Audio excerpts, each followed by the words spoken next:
Hi, good morning, everyone. Please, can your attendance?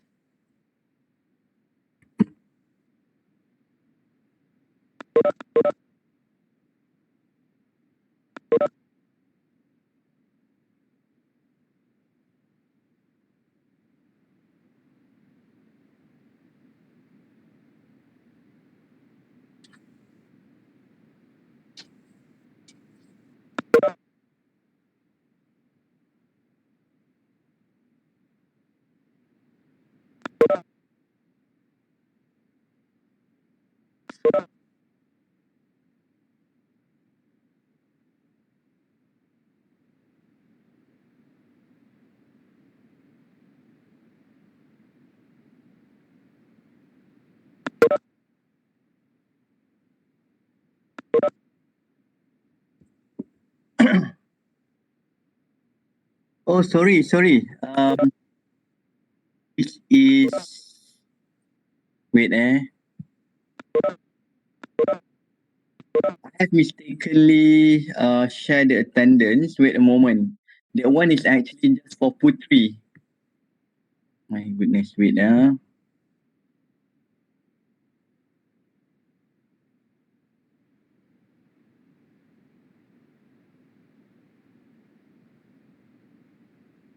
Okay, guys, I'm going to share again.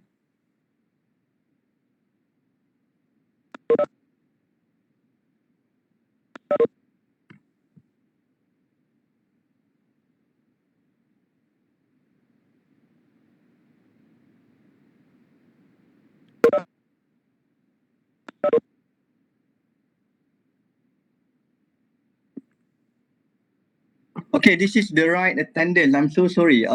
Because in our class there are two cohorts. There is one student's named Sri. So she's actually under SHAD 4043, and meanwhile the rest 3153. That's why I can, if you look just now, the attendance is, the total student is one. Okay, please can your attendance. We're going to have just 1 hour class today, less than 1 hour. So I just want to recap. Last week we didn't have class, but the first week basically we already discussed regarding chapter 1. And then I already asked you to participate in a forum, which is we're going to discuss with regard to, from your own perspective, to what extent that do you think Astro going to be survived in the next 10 years? We're going to start the discussion with that. And after that, we're going to follow with a topic which is the topic should be discussed is actually topic 11, but I want to discuss it right now before I go to chapter 2 and chapter 3. Chapter 2 is going to discuss about technology evolution, and chapter 3, if not mistaken, about technology adoption.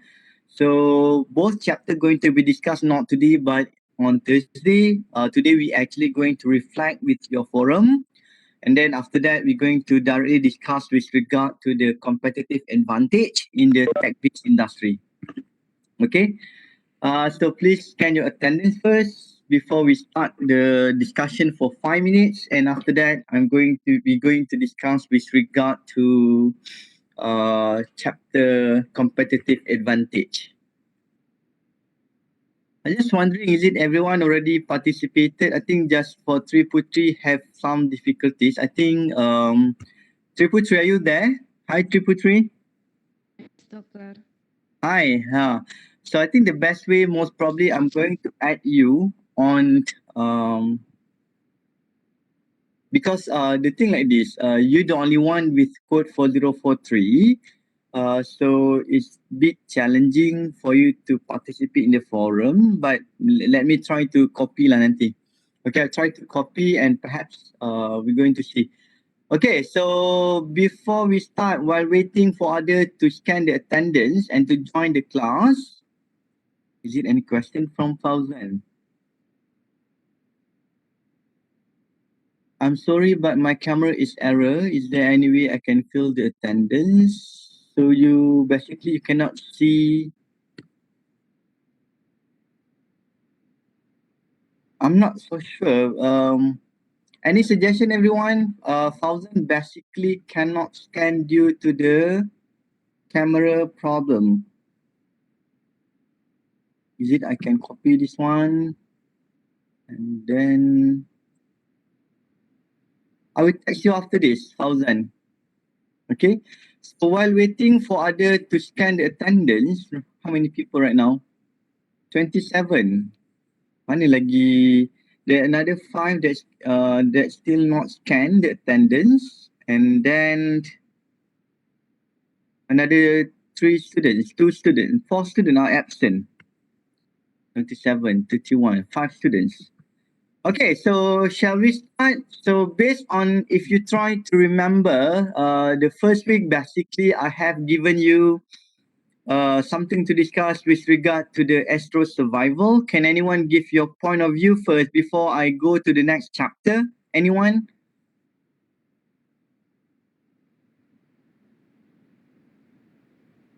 Have you participated in the forum? Haven't you? Hello, feedback, please. Yes. Yes, Doctor. Thank you very much. Okay, so I can see that some of you basically have participated on the forum, but can we start the discussion with regard to the question that been given on the forum, which is from your own perspective, do you think that Astro basically can survive in the business in the next or in the industry in the next 10 years?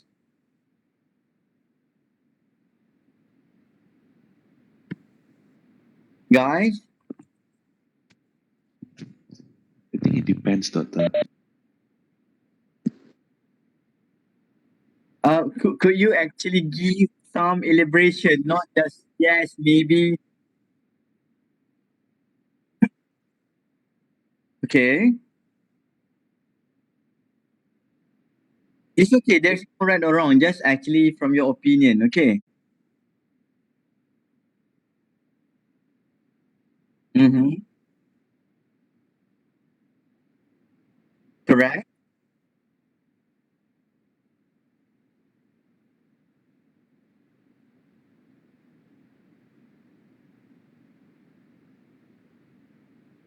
Mm-hmm.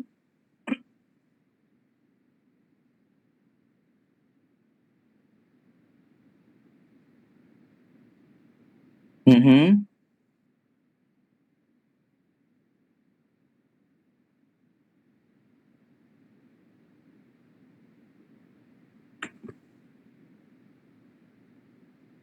Okay.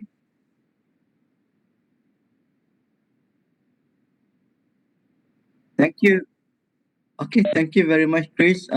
Point taken. So before I elaborate more, can anyone besides Chris give your opinions with regard to the survival of Astro?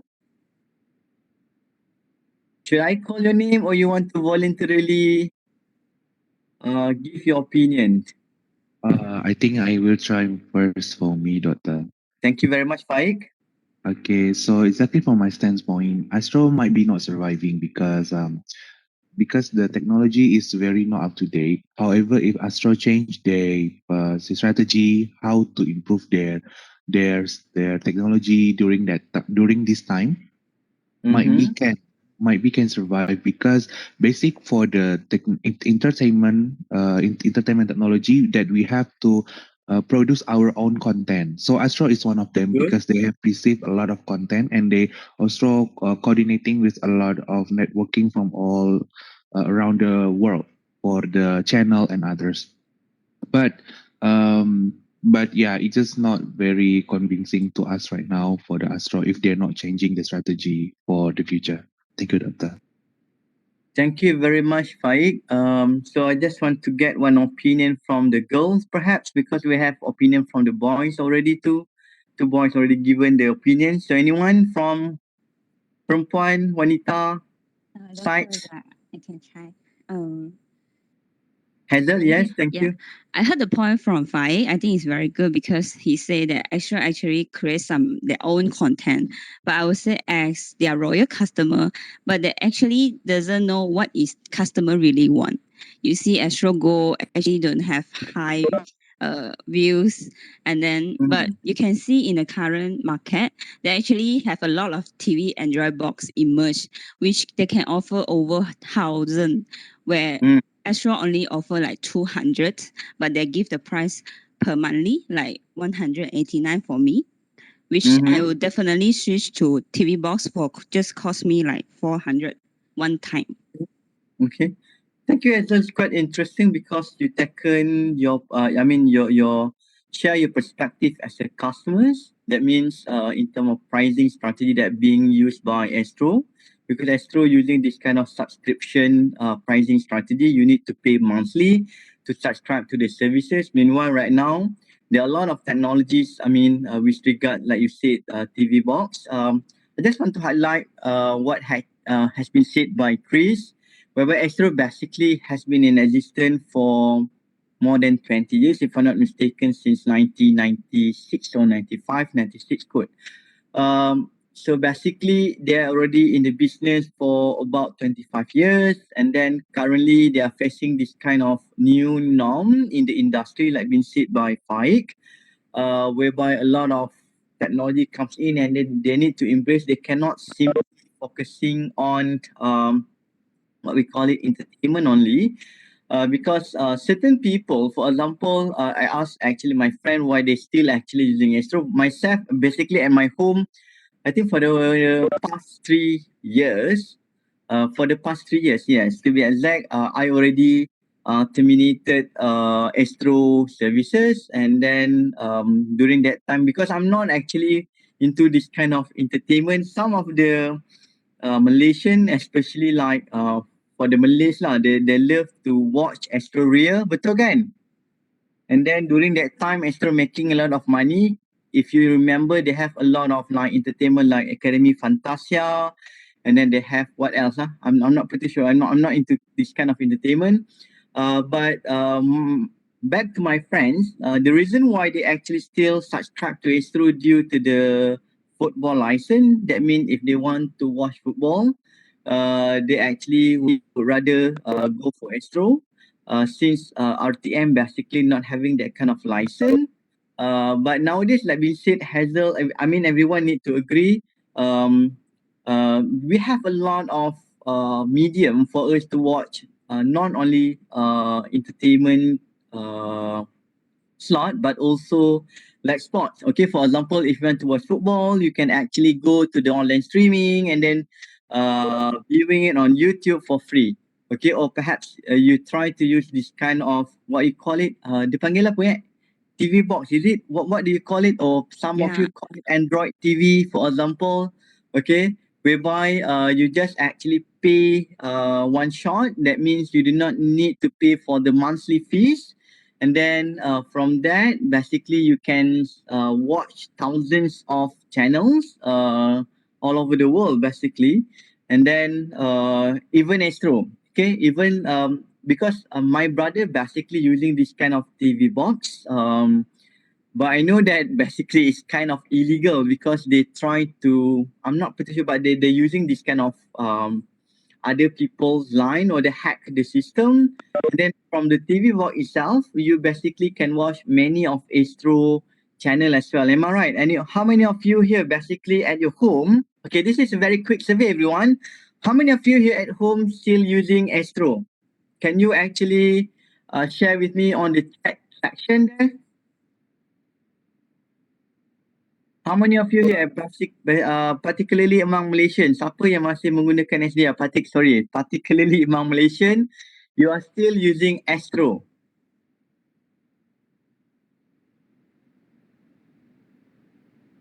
Hello? Anyone? Wan Naziha? No, I Me. don't have Astro. Can, uh, can you please tulis, can you write on the chat box there, dalam chat section, how many of you here using Astro? Hani Osman, Aina Irdina, still using for Sport Live event. Thank you very much, Yuman. So Hani Osman, yes, Hani Osman said that my mom love Astoria. Correct. I think we already discussed about that. Yuman, Irdina, Iqbal using Astro Go. Okay. How about others? So can I know if you're not using Astro? Riwe said that she's not using Astro anymore due to the high subscription fees.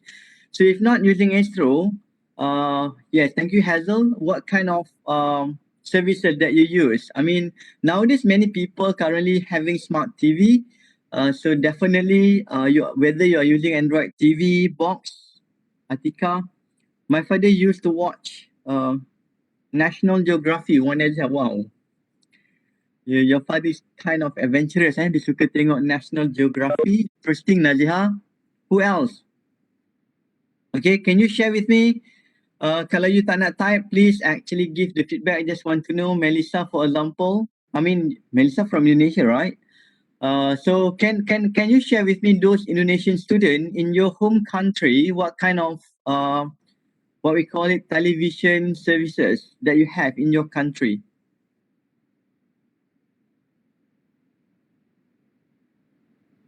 In Indonesia.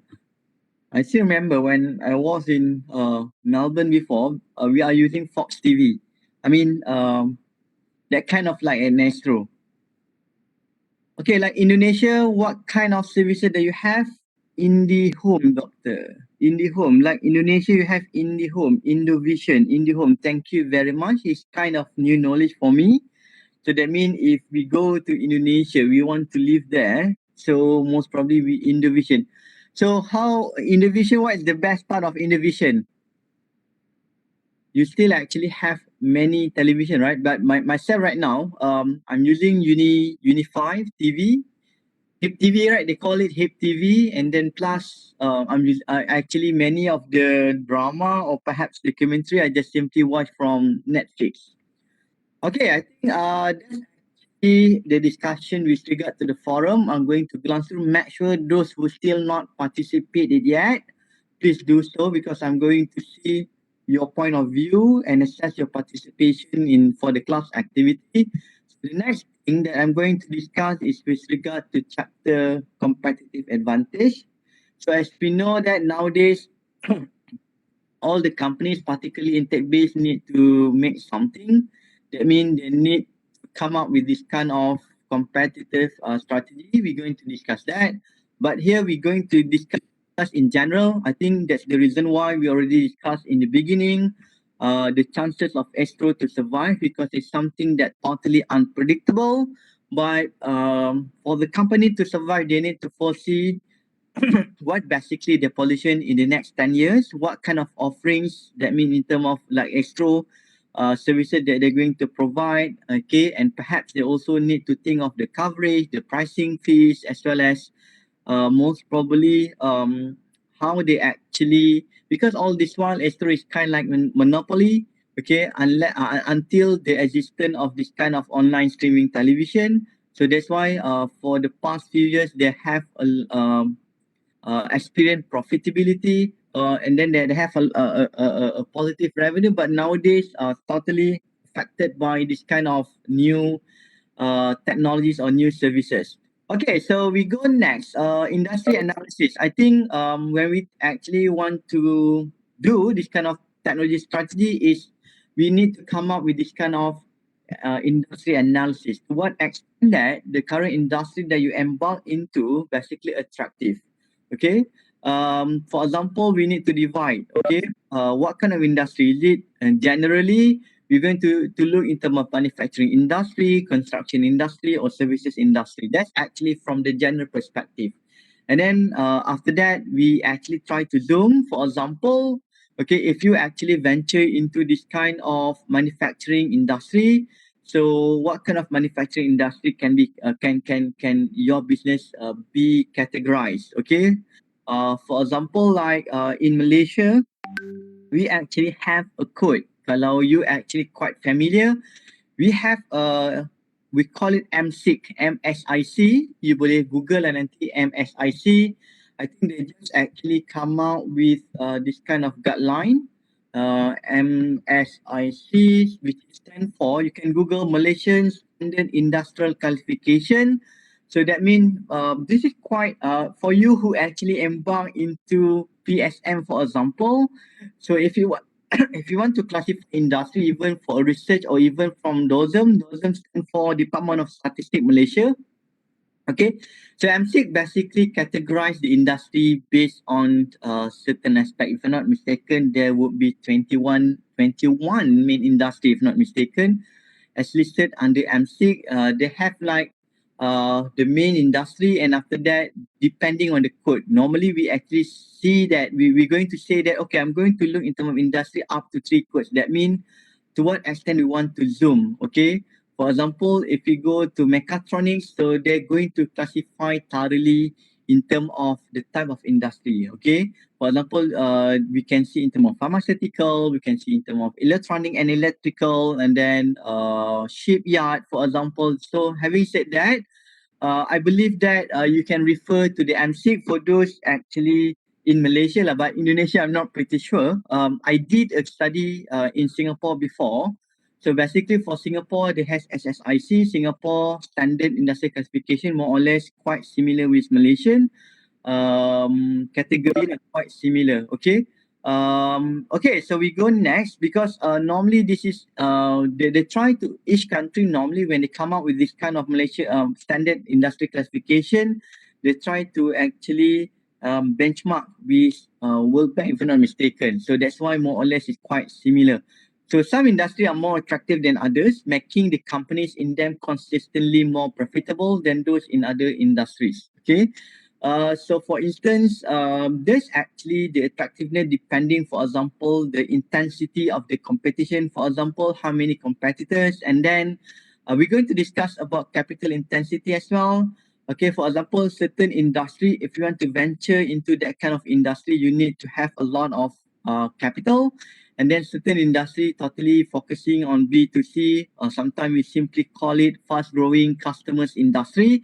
For example, like kalau fast growing customer industry ni is more or less those focusing on business to customers. For example, like food and beverage. For example, like what we call it home care. For example, so that's actually much more focusing on customer perspective, customer base industry lah. Okay, so we're going to discuss this thoroughly after we look in terms of the intensity of the industry. The next part, I believe that you have learned about the 5 forces model, haven't you? Dah belajar ke belum? Have you learned about 5 forces model? Hello? Feedback, please. No, yet, doctor. For me, not. Maybe others already. Who's talking? Sorry, Faik, is it? Yes, doctor, it's me. Yeah, it's okay because you're not coming from management course. But for the rest, who actually currently enroll in technology management, have you ever learned this one? Yes, I Kurnia. think. Dah belajar dah? Dah. Yes, correct. In which subject? Remember? Normally, okay, 5 forces model is actually a model that being outlined by Michael Porter, which is the father of management, the guru of management, whereby we want to observe to what extent the landscape of the industry, the company is operating going to impact, and then we're going to see from 6 perspective, okay, sorry, from 5 perspective, which is basically kalau ada lagi satu teori ditambah 6 perspective.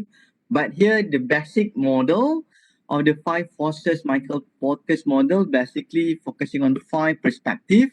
Okay, so the level of industrial attractiveness depend on 5 dimensions: the buyer's power. Okay, measure the degree of power that customer have over companies in the industry. Because sometimes the purchasing power that the customer have going to determine the price, especially if the competitors is quite stiff and focusing on pricing strategy. So the customer can simply switch from one product to another product. For example, like Astro. Okay. All this while, we can simply say that before the existence, before the emergence of the new the television services like Android TV. So Astro basically in Malaysia experiencing what we call it more moving towards monopolistic what we call it economy. So they actually don't have any kind of fierce competition.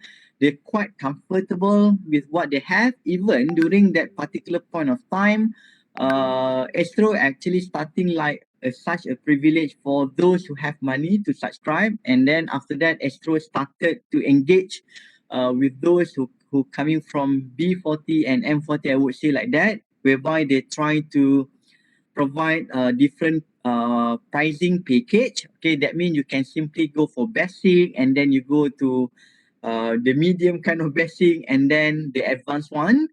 So normally people will subscribe to Astro during that particular point of time, particularly among what we call it among the Malays lah. Masa during that time, I still remember some people just simply install Astro because they want to watch Academy Fantasia, okay? And then they just actually taking the basic one. So back is so that's actually we talking into more purchasing power, the buyer power. But nowadays, like what we have seen, due to the emergence of Android TV or IPTV, for example, and then the online streaming television like Netflix. So that's the reason why Astro actually need to focus on buyer power. For example, since the customers started to what we call it go to the competitors offering, and then due to this Astro need to diversify its package, for example, and then revise the pricing, the subscription fees. Okay, and then we go to the next part. After the buyer power, we go to the supplier power, which is the measure, the degree, the power of supplier have over companies in the industry. So this is where, for example, how you actually deal with with the suppliers. Undeniably, we need to understand if you actually focusing on manufacturing in particular. So having a good relationship with suppliers is very important. Since, for example, as simple as if you go into this kind of F&B, many people going to say that, oh, if the price of sugar, as simple as sugar, if the price of sugar basically increase, they need to increase what we call it the price of the product. Okay, undeniably, like in Malaysia, even all over the world lah, sama juga. One of the things that not really good when it comes to the processed food is actually the amount of sugar that being used to produce that particular food or drink. Okay, siapa sini yang hari-hari minum Coke? Any one of you here, you actually the what we call it the Coke lovers? Anyone? No, doctor, I don't. Tak ada. Tak ada. So you minum air apa? Milk. Milk. Okay. Okay, thank you very much, Mil. Okay. Uh okay, so basically for example, yeah, milk basically don't it still actually have content sugar but natural lah normally. Okay, but when it comes to this kind of what we call it product, okay, especially food, like I said, supplier basically can can impact, can influence your operating costs, and eventually this is going to impact the price of your product. Okay, another aspect perhaps when we talk about sugar, or perhaps if the government increase the price of fuel, which is the price of petrol, definitely many people going to increase. The thing is like this, I just want to share, for the past few years, I think like in Malaysia, for the past 2 or 3 years, we started to have this kind of what we call it floating pricing with regard to the fuel price. Okay, previously, what I trying to say that previously the price of the petrol is quite standardized, and then it's not really fluctuate. Am I right? But for the past 2 or 3 years, basically the Malaysian government started to implement this system whereby the price of petrol basically change weekly. Okay, so I just want to know how about in Indonesia? how much the price? I mean, how basically the determination of the price? Is it based on floating system? If yes, how it works? Anyone? Hello? Anyone can give some feedback with regard to the fuel price or petrol price ni? Or perhaps someone from Bangladesh? Sabah, are you there? Regarding what, Yes, doctor? doctor. I just want to share, like in Malaysia, the price of the petrol basically going to be revised weekly, particularly on Thursday. Correct me if I'm wrong, betul tak? Faiz, Akmal, hello, hello. Harga petrol. Can anyone actually give your views with regard to this? Um, in Indonesia, we don't really that often change the price because it will be back on the it will be back to the demand and available of the petrol by itself because petrol in Indonesia subsidized been paid also by the government to the our people like that, doctor. Thank you very much for the feedback. Can I get some opinion from Malaysian students, especially those who are driving car?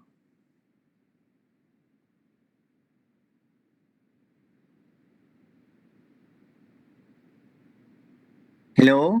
I think in our class, majority are Malaysian. Feedback, please. Hello, Doctor. Yes. Doctor, for my opinion, I think the price, the changing of price is depend on the industry, oil and gas in the world.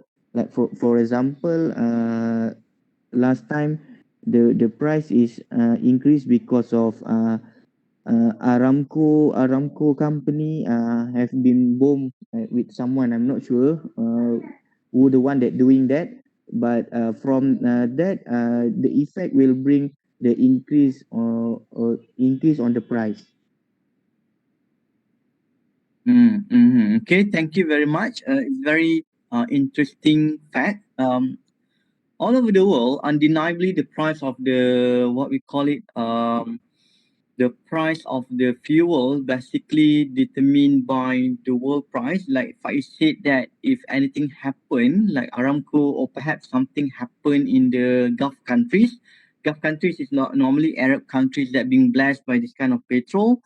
So they have this kind of association. I couldn't remember what is, but there's one association with regard to this kind of petrol, whereby they're going to determine the price of the petrol. So it's actually applied to all over the world. Okay, but like being said by OPEC, is it?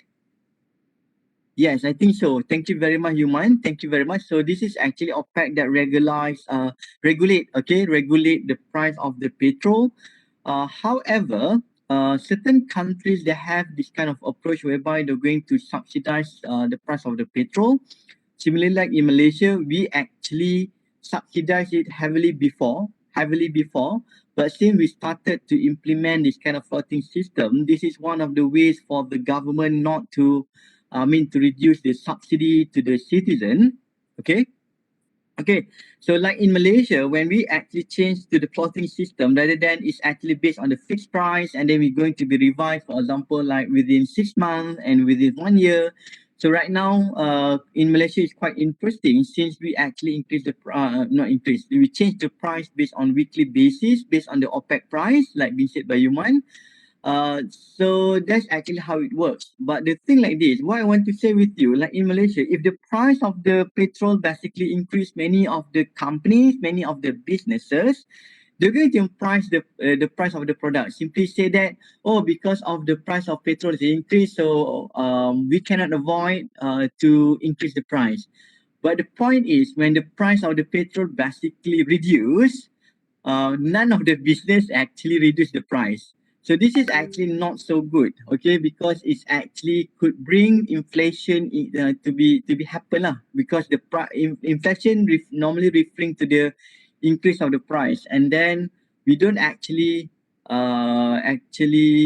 reduce the price. That's actually what happened. But from another perspective, like we said in Indonesia, the price is actually your system is quite similar with the Malaysian previous system. Having said that, uh, the government give the subsidy and not revise the price of what we call it in a dynamic way. That means like in Malaysia, like weekly. I just want to share with you. Again, I don't want to reflect what happened in Australia, for example, based on my experience. So basically, in Australia, the price is totally changed every day.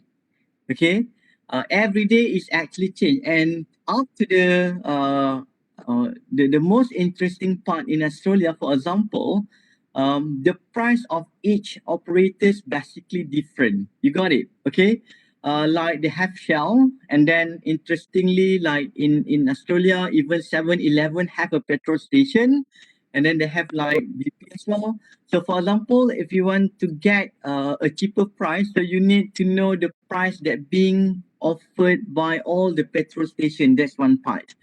And secondly, the price is totally different, even it's actually coming from similar petrol company. Okay, for example, if you go to Shell in the urban area, and if you go to Shell in the suburb area, that means in the suburban area or rural area, the price different.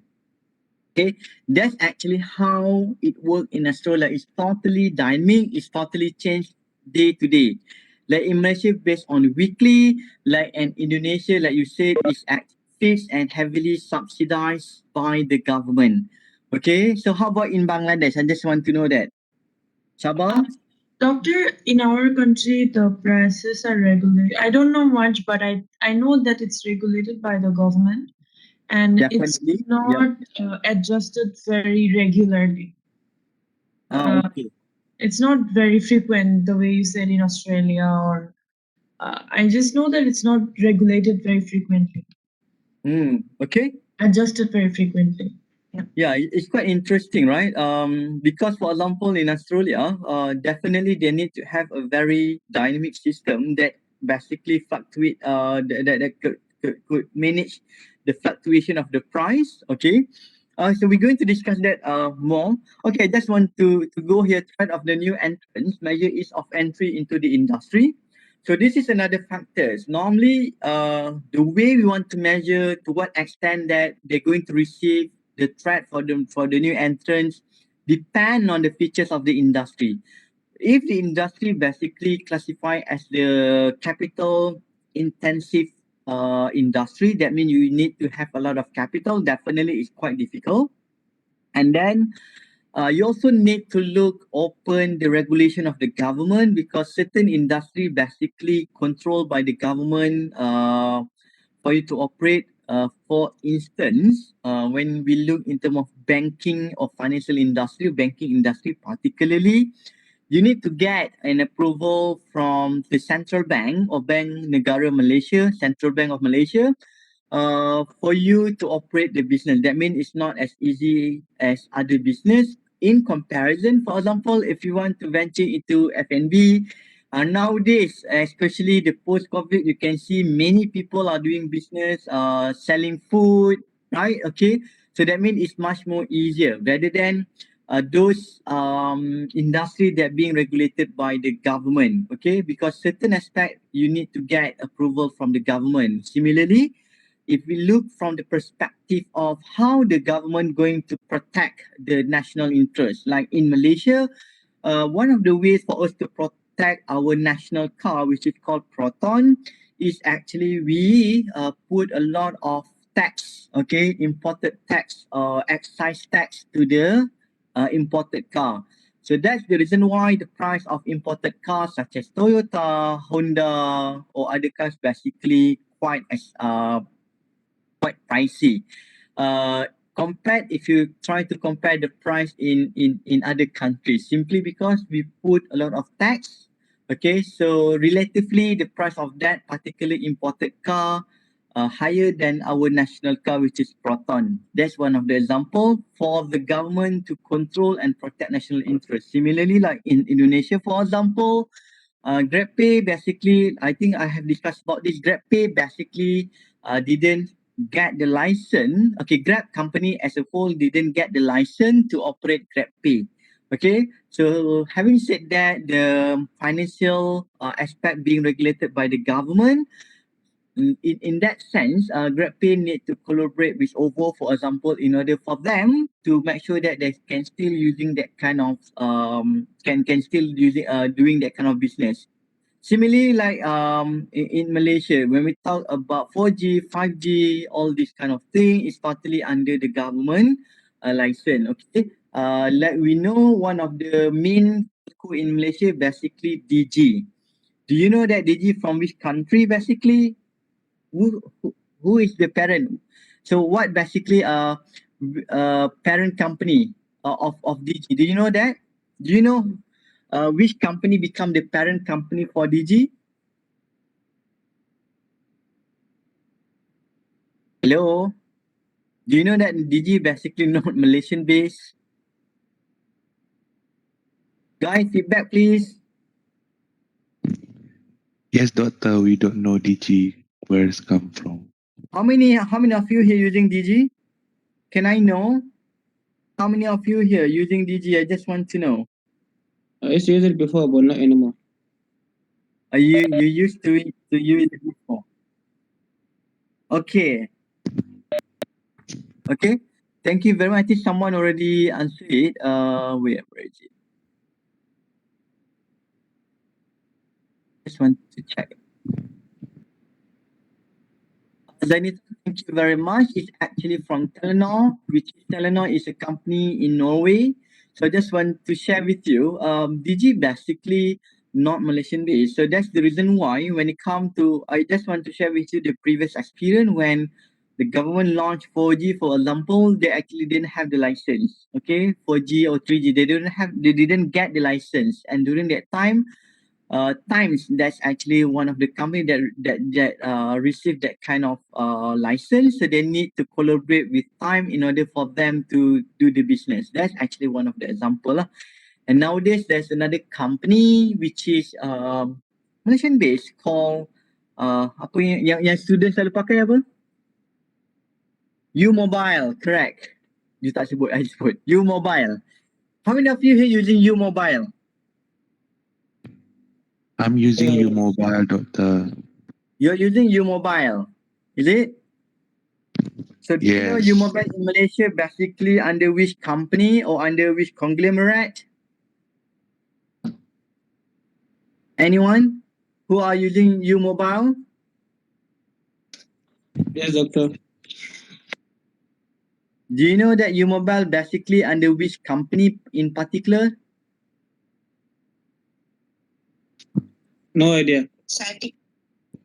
Sorry, and Telekom Malaysia ke tak? no, TM is actually Unify. TM basically the mobile operator for Unify. Okay, it's actually under Berjaya Group. So WB. Sekarang Faiz dia dah tukar nama dia Unify. Masa when they started introduce what you call it WB or WB, so basically that's actually the brand under TM Malaysia. Okay, and after that they changed the brand to Unify. Okay. So back to the question just now. So like U Mobile is actually under Berjaya Group. Okay, one of the big companies. Berjaya Group is a very big conglomerate in Malaysia. They are the one that bring, for example, 7-Eleven to Malaysia. They are the one that bring Starbucks, okay, which is under Vincent Tan. Just want to share with you. Okay. Okay, so we go next, threat of substitute. So this is another aspect that you also need to look at, measure the likelihood that new product or service will substitute for those supplied by the industry. Okay, so for example, even though it's not similar product, okay, but since it's become the substitute, so definitely it's bring threats.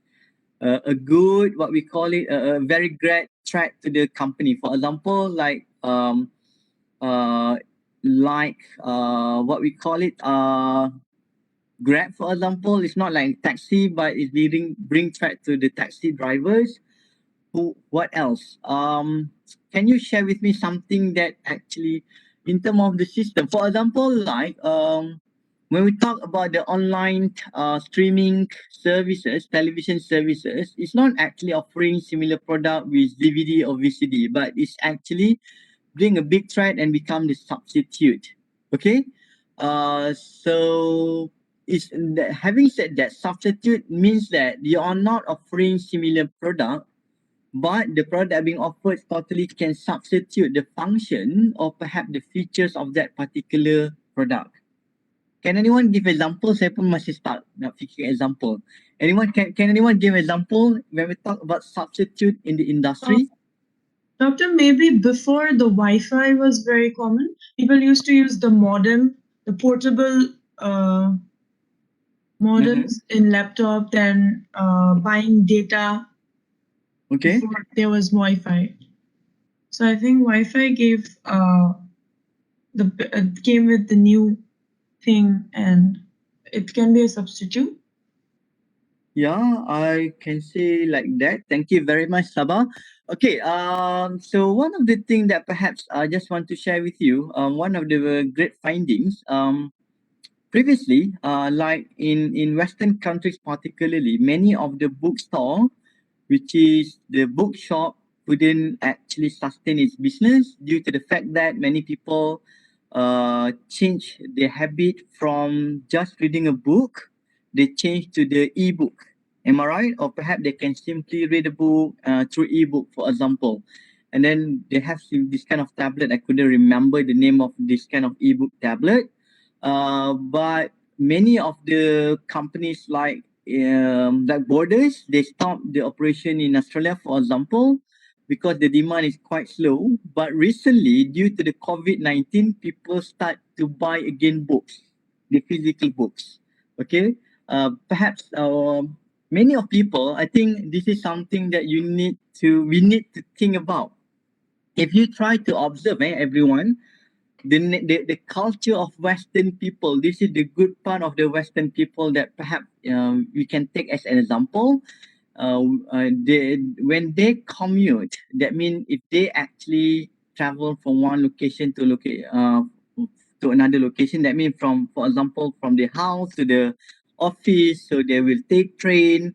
So if you try to observe them, the good part of them, they love to reading books. Okay, in comparison with our culture, if I'm asking you right now, everyone, what is actually the current book that you are reading? Can you be frank with me? Do you actually read any kind of particular books? As simple as it's okay if you read, for example, like fiction book, buku-buku cinta, for example. So do you actually read a book or novel, guys? I just want to know. This is a very quick survey. How many of you here basically love to read books? One part. Secondly, mari belajar tajwid. Alhamdulillah, Iqbal. Thank you.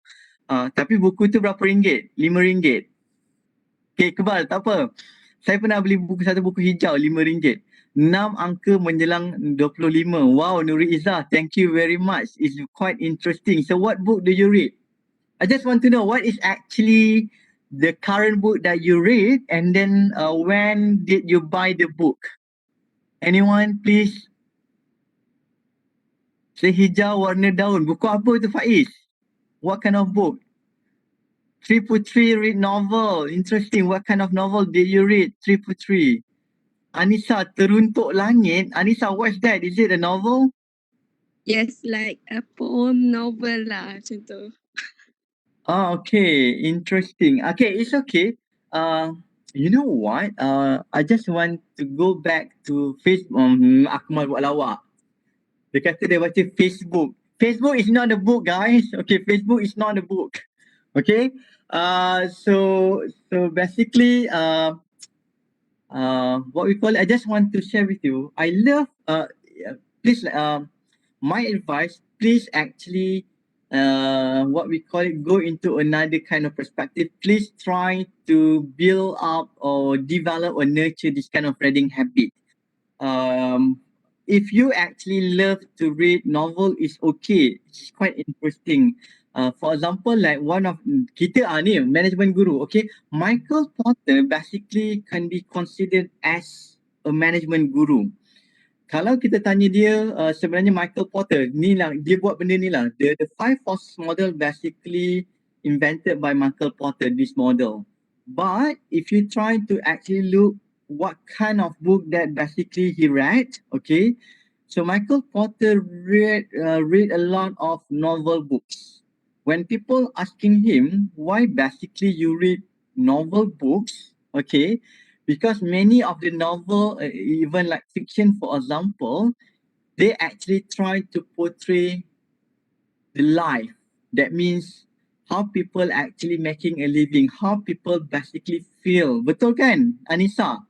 You baca novel 333. Am I right? If you read the novel, you try to immerse yourself in the story. Am I right? Okay.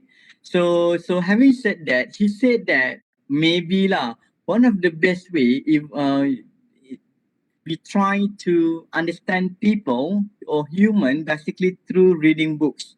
And it's not about reading the science book, but sometimes reading the novel, which is a fiction book. Because kalau if you read novel, basically inside the novel, they also have this kind of monologue. That means they're talking to themselves. Am I right?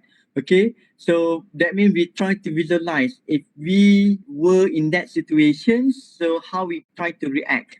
Okay, so back to this. Saya nak cakap benda lain sebenarnya, substitute. Go to the novel, but that's quite a good thing lah. I really encourage you still young. Even Bill Gates is actually a heavy reader, basically.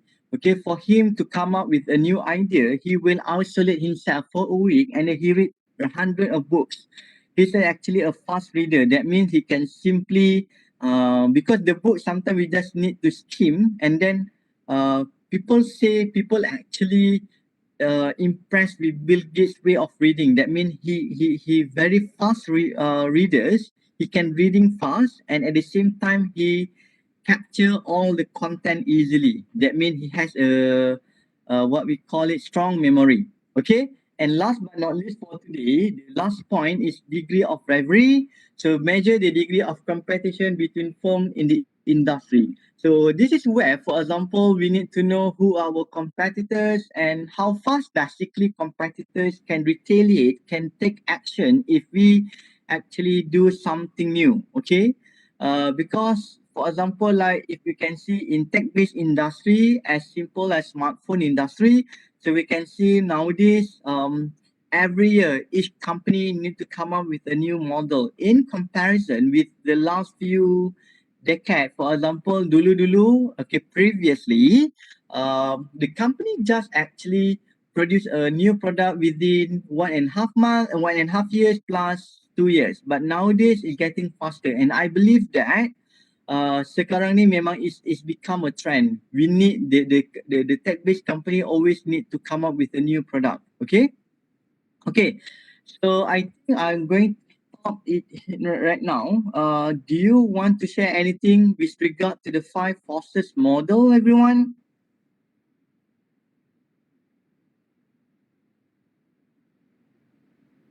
Hello, do you want to share anything?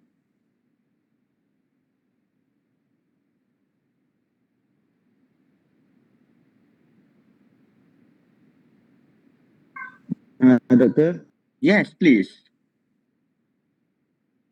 Who's talking? Doctor, Faiz. Faiz, okay. Doctor, from this slide, I think this one is for my opinion lah. From my opinion, the number one is most important because from the buying power, you can like simply what we call it, we can demographic. We need to do like demographics and to know our customer lah, something like that. That's it, my opinion. Thank you very much, Faiz. That's very true. I think when the company want to market the product, they need to really understand who is the targeted customers. Okay.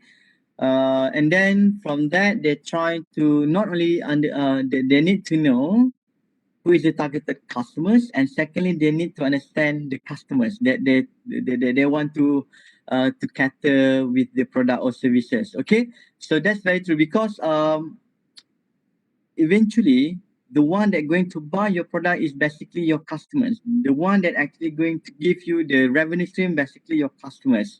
Okay, so that means understanding about your customer is very important, but you also need to have some backup. Okay, for example, like company like previously like Huawei, they have another company like Honor, okay, which is tapi I'm not pretty sure. Saya pun tak check the current status because owner is actually in a discussion to be sold to another companies. Huawei just want to focus on a more advanced what we call it premium product because owner basically part of Huawei but they try to cater the product at a lower price, okay, compared with Huawei. Huawei is actually expensive, but certain company like Apple, they didn't want to actually downgrade their business, but they actually just make sure that the product is affordable. Previously, like iPhone, for example, if you look at iPhone, the price is quite pricey compared than other phone.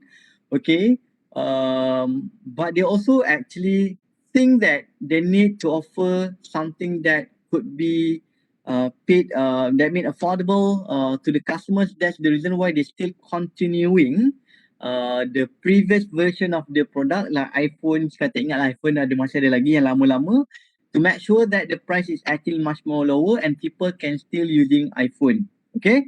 Okay, so I think that's actually recap about what we have learned so far. We focus on the 5 forces model by Michael Porter, which is very important for us to to assess the industry competitiveness. But the next part that I want to remind you is with regard to this one. Okay, so this is something that you need to submit individually, but bukan submit individually, but you just need to do in a group. That means everyone need to submit this one. Okay, so based on the group that has been formed, okay, I want to get the group information that consists of your names, matrix number, profile picture of each member. That means you just actually put on one page. Okay, I want you to make some kind like organizational or perhaps group structure. Okay, put your name, put your metric number, and then very interesting profile picture, and please use Canva. Okay, and then the second thing that you need to start thinking about it because we're already moving in the third week. I want to get the detail of 3 proposed companies for the class assignment. If you remember, okay, kita ada class assignment, which is that's actually the major aspect for you to fulfill 2 report, which is the case study report as well as the consultancy project report. Okay, so I want you to propose 3 companies. I want to see. Oh, sorry, I need to edit. And then maybe saya lupa nak letak lagi satu aspect. The detail of the proposed company, and then it should comprise the name, the product or services, location as well as website. I'm going to check the operation of the company. And then the third part, saya lupa nak cakap. Okay, ini asing-asing. The third part yang saya nak awak hantar juga is actually dalam B, inside the B1, what basically the proposed topic that you want to focus for your project? Is it you want to focus in terms of R&D in a small tech-based company, or you want to focus in terms of marketing strategies or mix in the tech-based company, or you want to focus on the HR perspective? I want to get that kind of views. Okay. Any question with regard with this to this? Boleh? Guys, feedback please. Yeah, Boleh ke tak boleh? For the 3 company, right? We should go there to visit them, is it? No. No. Just one. This is actually 3 proposed companies. Okay. For example, for that assignment, because from the 3 companies, we're going to select one. You faham tak? Hello? Faham. Okay. So at this point of time, I want you to actually rekey, or that means you try to seek 3 companies that have the potential for you to do the case study. Okay. Please do not go for the big companies, just new and growing companies. So I'm going to check which one that you should proceed for the class assignment. That's it. You still actually not, if you want to approach them indirectly, that means just you want to make a cold call, is okay. But make sure you have 3 companies. Boleh? Okay. So this is and this is actually very simple kind of assignment lah sebenarnya, because I want to get I just want to ensure that there should be a progress. I think that's all for today. I'm going to meet you again on Thursday from 10 to 12. Okay, tadi ada yang tanya saya kelas. Kelas kita betul kan? Basically based on the first week discussion, our class will be held on Tuesday 9 to 10 and secondly Thursday 10 to 12. Am I right, everyone? Yes, Right. doktor. This is what has been 12.1 agreed. saya ada 12 kelas 1? lain. Yang Yes. That's yang why. Khamis tu. Yeah, that's why hari Khamis kita buat 10-12. Okay? On Thursday is actually between 10 and 12 p.m. I think that's all for today. Dah pukul 10:02. I'm so sorry I'm taking 2 minutes of your time. And then, thank you everyone. Have a nice day. Apa yang belum scan, you can scan right now. Thank you, Doctor. Thank you. you, Yeah, thank you. See you on Thursday. Thank you, Doctor.